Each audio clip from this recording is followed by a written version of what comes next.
jak będzie porwanie, no to wiecie, to macie mnie odbić, nie? Ula, A? how much you have to camera?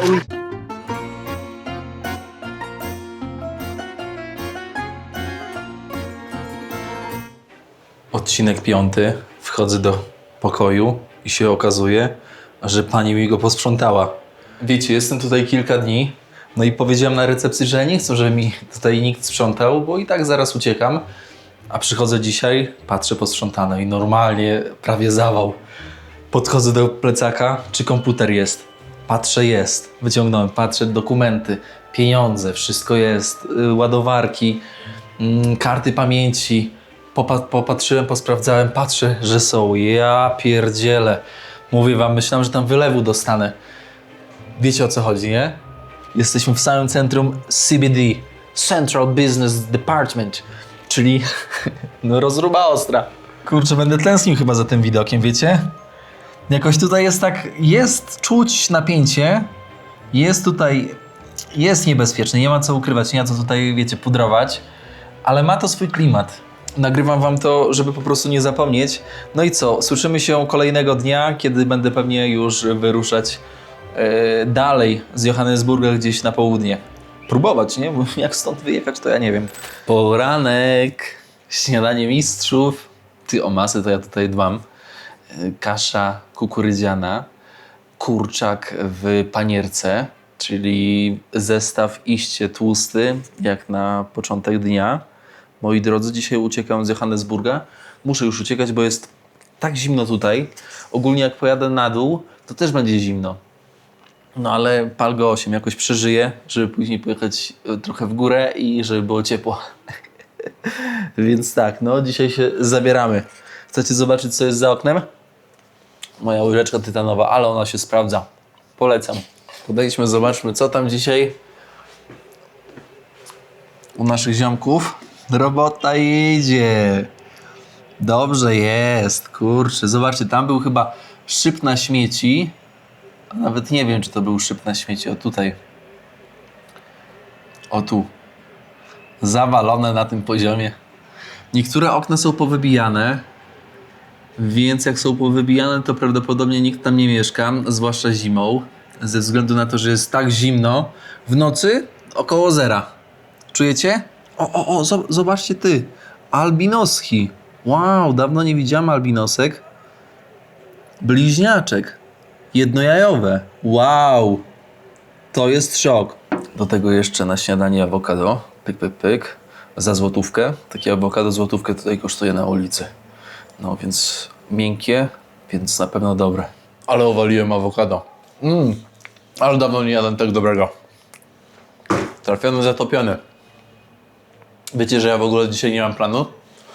Nie mam zielonego pojęcia, gdzie mam dojechać, gdzie mogę dojechać, skąd mogę wziąć busa. Nic nie mam. Słuchajcie, nic nie mam. Zostawcie łapeczkę, komentarz, podajcie odcinek dalej, bo to jest improwizacja 400%. Jeszcze chyba chory jestem. No dobra, trzeba uciekać. Spadamy. 9:30, nie jest zły czas. Słońce zdążyło wyjść, więc będzie cieplej. Gdy jeszcze ziomkowi oddam adapter. Muszę chyba sobie taki kupić, bo kurczę, będzie lipa w kolejnym miejscu. Thank you, sir. Za kratami. Hello. Słuchajcie, idę, ogarnę ten busik. Tutaj się nic nie zmieniło. Mordule cały czas tak samo, na robocie. Kurde, to jest niesamowite. Oni mnie już tutaj znają. Ja już jestem tutaj stara wyga. Ale zimno. 5 stopni. Trzeba jakiś jacket kupić.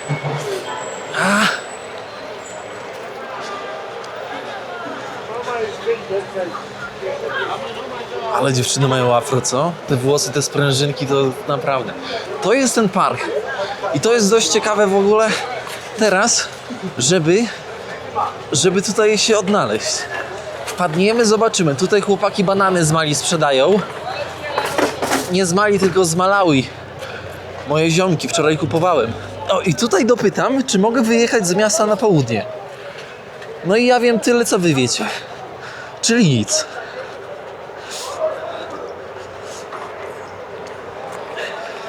Słuchajcie, nie wiem dokładnie, gdzie idziemy. Mam tu takiego ziomka, który rządowo pomaga. I co? I zaraz ogarniemy może. Powiem wam, że te taksówki, to są minibusy, które tutaj widzicie, którymi można się przemieszczać w obrębie różnych prowincji. Chociaż trzeba znać te prowincje, a jak nie znasz, no to masz lipę, nie? Ja tutaj właśnie z koleżką o tym. Nie, zobaczcie, tutaj busy, tam busy, tu busy i nie wiesz kompletnie gdzie de facto masz iść. Wszyscy w czapkach, ja w kapeluszu. It's cold because you have hat. But it's so cold. O. Czosneczek możesz kupić. Pomarańcze. Po 2 ichniejsze, czyli po 40 groszy. Ale zimno. Wszyscy w czapkach, ja się nie dziwię. Szefowa też. Lipopo. Mój kolega z Lipopo. No. Ty, ja nawet nie wiem, gdzie my idziemy. Badaj. O, teraz tutaj zawijka, ty na winkiel. Hello? Ty, jakiś... This is hide station. Ukryta stacja.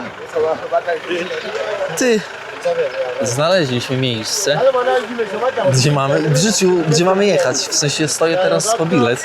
W życiu bym nie trafił tutaj. W życiu. Tak przykitrane.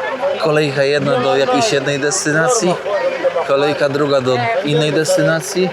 A tutaj jest autobus, którym my jedziemy. Ty, jak mnie capnął, jak będzie porwanie, no to wiecie, to macie mnie odbić, nie? Zalewa. Ja jak berety. Uja. A? How much you supposed to come? Only per plan. No, thank you.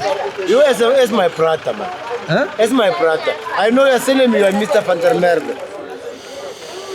Słuchajcie, zmieniam tutaj plan. Jadę pod samą granicę z ekipą, bo się okazało, że oni też jadą pod samą granicę. No i ja też jadę pod samą granicę. 5 godzin będę jechał. No bo po prostu jest tak zimno, że no nie do wytrzymania. W Lesotho nie będzie lepiej, ale nie mogę opuścić Lesotho, w sensie nie pojechać tam, bo to nie będzie domknięte.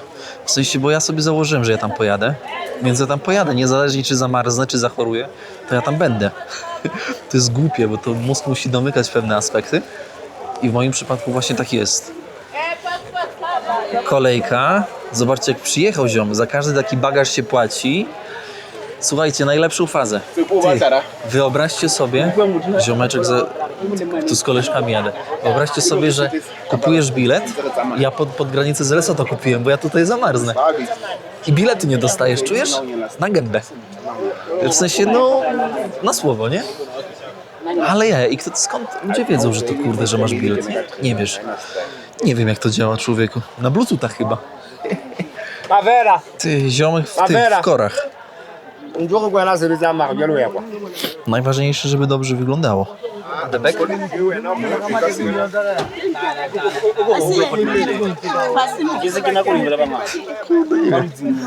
Zalewa. A może. Chyba nas nie wpuszczą teraz, bo to za późno kupiłem bilet. Za późno kupiłem bilet, kurde. I teraz musimy poczekać na kolejny. A może tutaj ziomek ogarnie.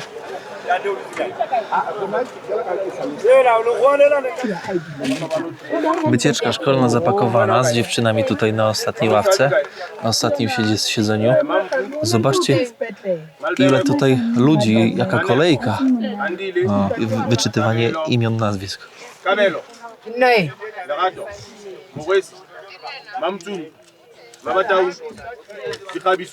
Czy nie wyczyta? Joyce? Yes. Elizabeth? Yes. Neo? Wipilo? Thomas? Jest! Jestem na liście.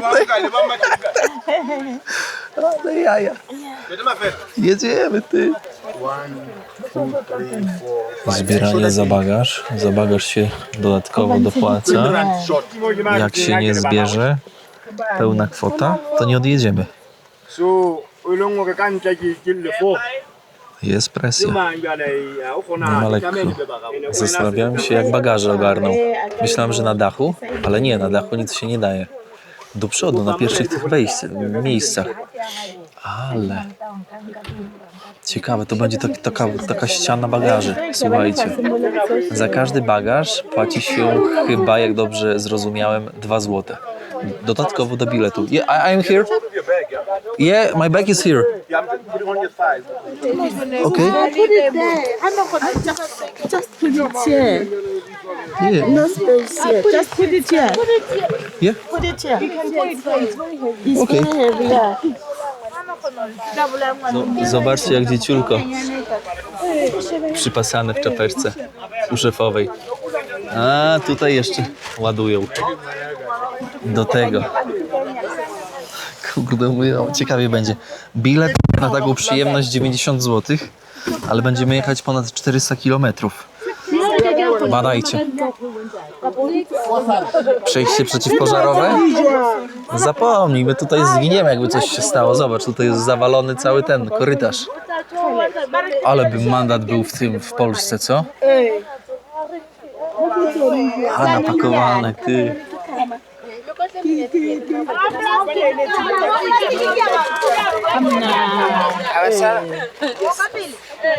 Wszystko już tutaj zabite, zobaczcie. Po samą głowę, bagaż. Nawet wstanę, pokażę. No, zobaczcie, jak od góry to wygląda. Pod sufit będzie. Tu kolega się trochę stresuje, bo nie wie, czy jego bagaż też został wrzucony. Młody. Lecimy, słuchajcie. Między 5 a 7, a nawet 8 godzin może być. W zależności od tego, czy gdzieś tam asfaltu nie ukradli. Tak śmieję się, bo nie wiem, czy wiecie, ale tutaj jest ogromny problem właśnie z kradzieżą infrastruktury. Na przykład kolejowa praktycznie nie istnieje. No, na niektórych odcinkach, wiecie, towarowa, pasażerska naprawdę rzadko, ponieważ normalnie kradną kable, druty, nawet tabory kolejowe. Przekichane, co? Bo zasada jest prosta. Jeżeli ukradną, wiecie, tabor kolejowy, to towar nie dojedzie. To towaru nie ma. Albo dojedzie z opóźnieniem. Jest droższy. Wiecie, zamknięte głupie koło. Ale nikt nie wnika w to. Wiecie dlaczego? Bo liczy się tu i teraz. Tak to wygląda. Trochę szyba brudna, ale pooglądajcie sobie. Wszędzie te taksówki. Zobaczcie, ten transport taksówkowy zabrał cały transport ten kolejowy, znaczy zastąpił. No. Wycieczka spakowana. Tutaj dziewczyny frytki sobie wcinają. I kurczaka. I lecimy, gotowi. O.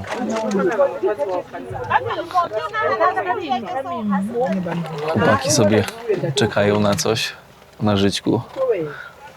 Ty, bez roboty. Nie mają za bardzo co robić tak naprawdę. Po co mają robić? No nie mają co robić. Najgorsze właśnie typy takie. Bo jak wiesz, nie masz co robić, no to szukasz atrakcji. Come home from work, bring in some friends. Why did such a thing make you uptight and tense? You're high strung, babe. You're high strung, babe. And a high strung woman makes for a high strung man. I go out at night for a drink or two. It seems somehow that bothers you. Czy to dziewczyny do wynajęcia? Tak to wygląda. Taka dzielnia chyba. No, ale te dziewczyny są duże. Ja cię kręcę. Szok. Myślę, że niejednego z was, drodzy panowie, to by zadusiły. Lecimy sobie. Powiem wam, że jest tak gorąco. O kurczę, normalnie nie da się oddychać. I kurczę, wszyscy w czapkach. I'm gonna make it worth your while. I'm gonna make it worth your time. Gonna make it worth your while. When she's with me, we're like superstars. Windows roll down, radio on. I think we could go far. We don't need money. Hillbrown. Proszę państwa, żeby wyjść, trzeba było wyciągnąć to wszystko. Ależ kurde. Ach. Małe miasteczko. Powiem wam, że chciałem zobaczyć taką małe miasteczko, się poszwędać trochę. Ale kurde, jest tak zimno w nocy, że spanie nawet w namiocie to będzie wyzwanie. Więc jedziemy prościutko pod granicę z Lesotho. O, tutaj możecie zobaczyć. Witamy w Hillbrow, Free State. I na stacji wódeczka. Proszę. Takie rzeczy. Co tu sprzedają jeszcze? Ty, lody jeść w takim tym? A, daj spokój. Napoje, jakieś takie cuda. Czas na siku. Ale powiem wam, że naprawdę, no wyzwanie. Wyzwanie. Wiecie, że nie jestem najlepszy w jeżdżeniu autobusem. Energy drinki, patrzcie jakie tanie, po 2 zł. Kurczę, to nie powinno być takie tanie. Jakieś bułeczki, ciastka. Co tu jest? Kurde, jakieś te są. Banany, rzecz jasna. Takiego chleba nie jemy. Kanapki po 15, czyli po 3 zł. Ale to dziwnie wygląda. Źle to wygląda. Jakiś kurczak. Spokojne miasteczko. Naprawdę spokojne. Powiem wam, że jedno, co mnie najbardziej uderza, to na przykład tutaj pani biała pracuje na stacji i teraz to rozwarstwienie społeczne jest coraz większe. Bo wcześniej było tak, że biały to był bogaty, a teraz to już tak nie jest. Nawet na stacji można białego zobaczyć, który sobie pracuje przy nalewaniu paliwa, nie? Niemniej jednak zauważcie, że w tych miejscowościach, jak ja tak jadę sobie, to obserwuję, że autentycznie sami czarnoskórzy. Chciałem powiedzieć taką refleksję jeszcze, nad którą ostatnio się zastanawiałem, że zobaczcie, te dysproporcje powstają w momencie, kiedy ktoś nie ma i chce więcej, albo ma dużo, nie chce tego stracić, albo chce jeszcze więcej. Rozumiecie? Wtedy ta agresja eskaluje i coraz więcej takich, wiecie, negatywnych rzeczy. Wszędzie barberzy, kręcenie włosów. Na pit stopie mandarynka musi wlecieć. Populacja RPA, co już lecimy? Populacja RPA to 65 milionów, z czego około 7% to są biali. To jest bardzo mało. A tak naprawdę, jak zauważyłem i zacząłem rozmawiać z ludźmi, no to się okazuje, że to biali trzymają, wiecie, większe biznesy, no i trzymają ekonomiczną tutaj poniekąd władzę, nie? To jest niesamowite. Tak mały procent ludzi. Pit stop zrobiony, jedziemy dalej. Zostałem przesadzony, bo będę wcześniej wysiadać. Nie chcę wjeżdżać na granicę w nocy. Wiecie, że ogólnie granice w nocy, no to jest jedna wielka lipa. Więc tego nie robimy, nie? Zobaczcie, fryzjer na chodniku. Ale to jest rozruba, ja pierdzielę. To jest niesamowite, ty. Inny świat.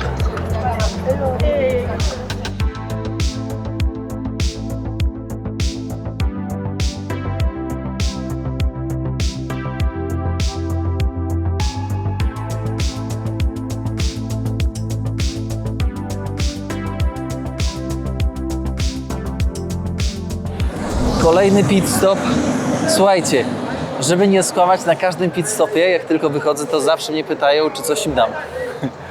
Serio. Kurde, już się zrobiłem taki w sumie twardy, że mówię nie. No bo kurde, co będziesz za każdym razem każdemu coś dawać?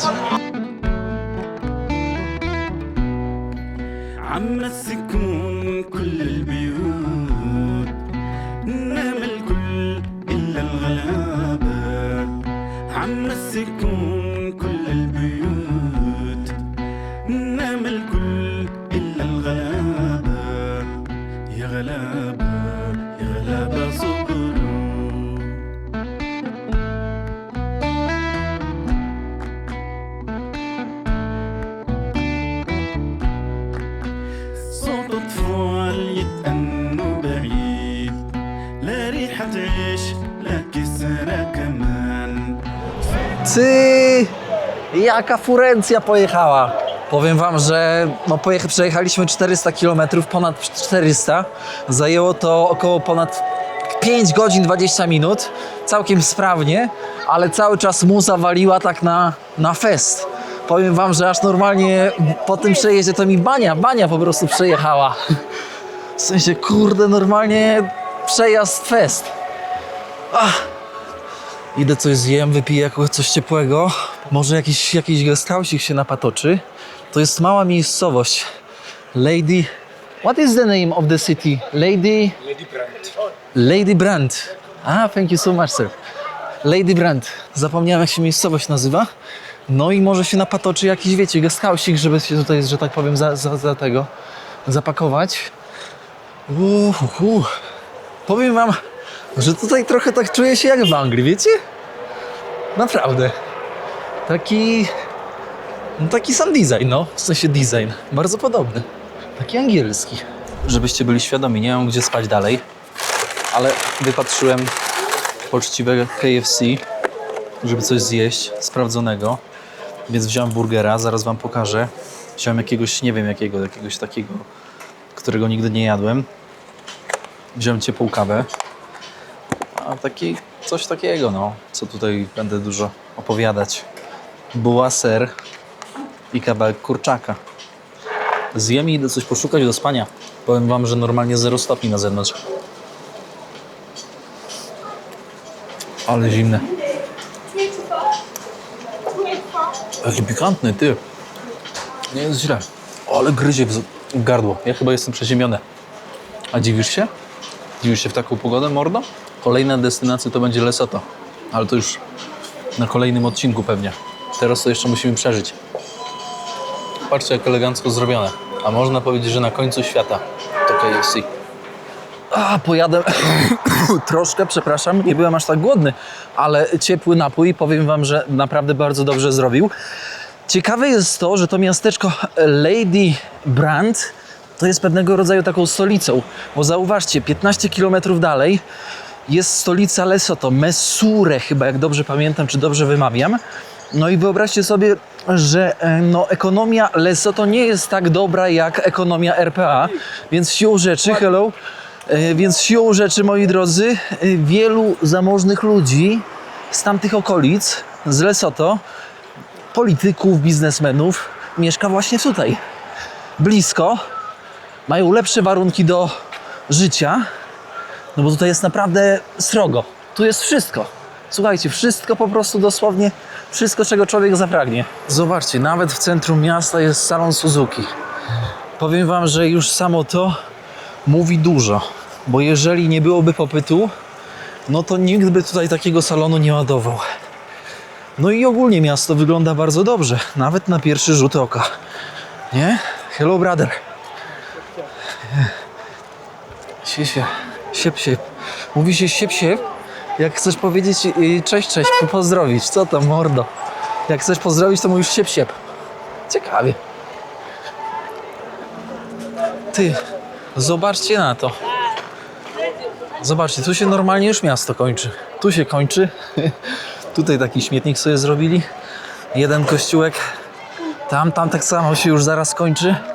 Ja dosłownie jeszcze jedna przecznica i tam ponoć jest, wiecie, miejscóweczka jakaś. Koleżka chyba coś tam, wiesz, wciągnął sobie.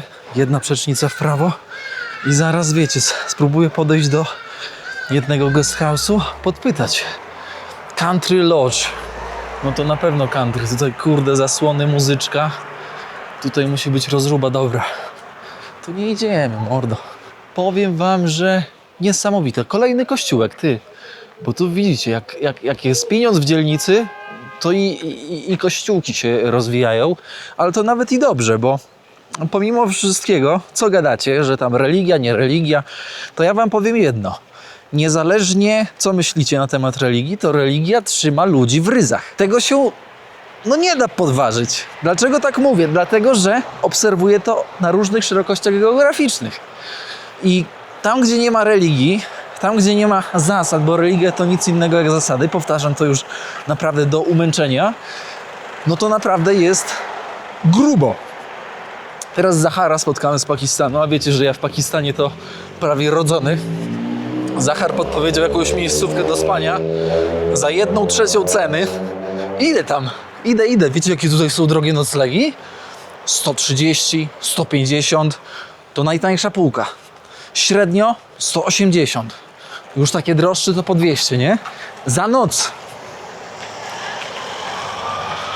Patrz, tutaj stare maszyny. Przepięknie. Kurde, co to jest, dziewczyny? Dziewczyny, wy się nie śmiejcie. To nie są żarty. Gdzieś tutaj ma być jakiś hostel pod nazwą White House. Ale gdzie? Tego nikt nie wie. Kurde, zobaczcie jakie ulice. Jak pusto. Szczerze, to mnie nie przeraża ogólnie fakt, że wiecie, nie mam gdzie spać, czy coś w ten deseń. Bo tak na dobrą sprawę to... Hello guys. Tak na dobrą sprawę to przyznam szczerze, że mógłbym tutaj przystosować namiocik i co? I pójść po prostu spać, ale ja po prostu ubrań nie mam. Nie mam ubrań i to jest problem tak naprawdę. My house, White House. Resto Guest House. Czy to jest to? 100 metrów gość powiedział. My house czy White House? Po lewej stronie też powiedział, więc to nie będzie po tej stronie. Pierwsza afrykańska pulpetina. Witam serdecznie. Ty no, wlazłem to powiem tak. Gdzieś kurde w sumie trochę poza miasto. Znaczy nie poza miasto, no w mieście wciąż. White House, okej, widać już. Coś tu jest, dobra, zaraz zapukamy, zobaczymy, czy ktoś otworzy, bo to jest problem właśnie z prywatnymi wynajmującymi, tymi zarządzającymi tymi guesthouse'ami. Bo oni po prostu po drodze już do 2 dzwoniłem. Nikt nie odebrał. Czujecie? Tak to wygląda. Deszcz padał tutaj, widać. Accommodation. Rooms from 200 night. Elegancko, za 200 biorę. Jeden pokój. To chata taka po prostu zrobiona na pokoje. Już wam pokazuję. 250 zapłaciłem za tą miejscówę ze specjalnym biurkiem do montowania. Tutaj ktoś chyba za mocno śnił, że tak mu trochę sufit poszedł. O, zobaczcie. Patrzcie, jaki uwalony śmietnik. Nie można było to umyć? Ale drzwi solidne. C11. A pokażę wam ciekawy pokój, który jest tutaj. Babka chciała 300, ale nie wziąłem, podoba mi się, jest przepiękny. Wziąłbym go, gdyby było lato.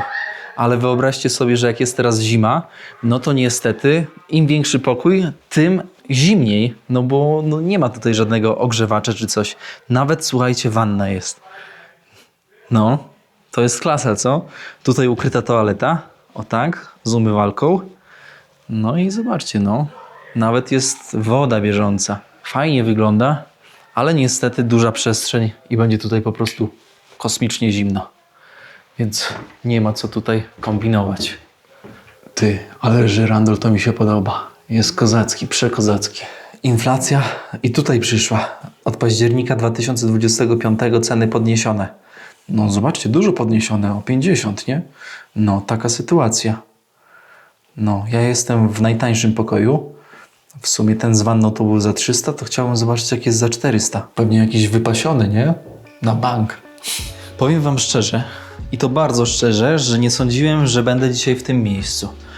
Zakładałem, że będę gdzieś w połowie drogi, na spokojnie sobie gdzieś po prostu w trasie, w jakimś małym miasteczku, ale jak poszedłem do tego kantoru, gdzie sprzedają bilety do tej kasy, to po prostu jak się dowiedziałem, że jedzie ten busik aż tutaj, to myślę sobie, lecę. Ogólnie ten bus jechał, moi drodzy, prosto na granicę, prosto do stolicy Lesotho, ale zdecydowałem, że nie będę jechać tam wieczorem pod osłoną nocy, no bo to jest po prostu głupie. Pamiętajcie, że niezależnie gdzie jesteście w Afryce, starajcie się nie przekraczać granic wieczorami, ponieważ wieczór, to wiecie, to ludzie mają podświadomie takie poczucie, że nie widać, łatwiej jest im prosić o łapówki, łatwiej jest im robić problemy, bo wiedzą, że śpieszy ci się, że jesteś zmęczony. Ty też jesteś zmęczony właśnie, no i ulegasz presji szybciej, a kiedy jesteś w ciągu dnia, to jest trudniej ukryć.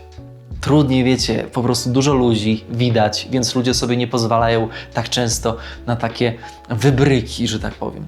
I to jest sprawdzone i tego się trzymamy. To jest jedna z głównych zasad. I powiem wam też szczerze, że przyspieszyłem trochę trasę tutaj, bo miałem pomysł, żeby troszkę inaczej ugryźć wiecie, RPA, ale nie sądziłem, że tak praktycznie z dnia na dzień po prostu będzie aż tak zimno, a naprawdę się oziębiło. No i postanowiłem, że po prostu to tym odcinkiem zamykam serię z RPA i jadę do Lesotho, po to, żeby wam pokazać trochę też Lesotho, w którym też już jest zima. Więc z Lesotho będę uciekać bliżej Mozambiku, tak żeby po prostu uciekać do ciepła. Bo niestety, powiem wam tak, jak jest zimno, to jedyne o czym człowiek myśli to coś ciepłego wypić ogrzać się. No jak wiecie, nie masz ubrań, które mogłyby cię ogrzać. Ja z góry wiedziałem, że tutaj może być zimno, ale nie sądziłem, że to będzie tak przeszuwające zimno. Tak jak tutaj jedziemy od Johannesburga w dół, no to cały czas masz 1700 metrów nad poziomem morza wysokość, więc no to zimno jest przeszywające, zwłaszcza wieczorem. I zbieramy się jutro do Lesotho, zaczynamy nową serię na kanale, chyba będzie 63. Lesotho z Jak to daleko. Wam dziękuję za bycie ze mną tutaj w RPA. Co prawda tylko 5 odcinków, albo i aż 5. W każdym razie, no, gdybym tutaj został dłużej, to po prostu czuję, że zachorował. Chociaż w Lesotho też możliwe, że zachoruję, bo tam też jest zimno. Tam już śnieg spadł w tych wyższych partiach gór, więc to też trzeba mieć na uwadze. Sandał niestety nie sprzyja takim wybrykom, a zabieranie dodatkowej pary odzieży ciepłej później nie miałaby sensu, biorąc pod uwagę, że ta podróż będzie trwała tygodniami.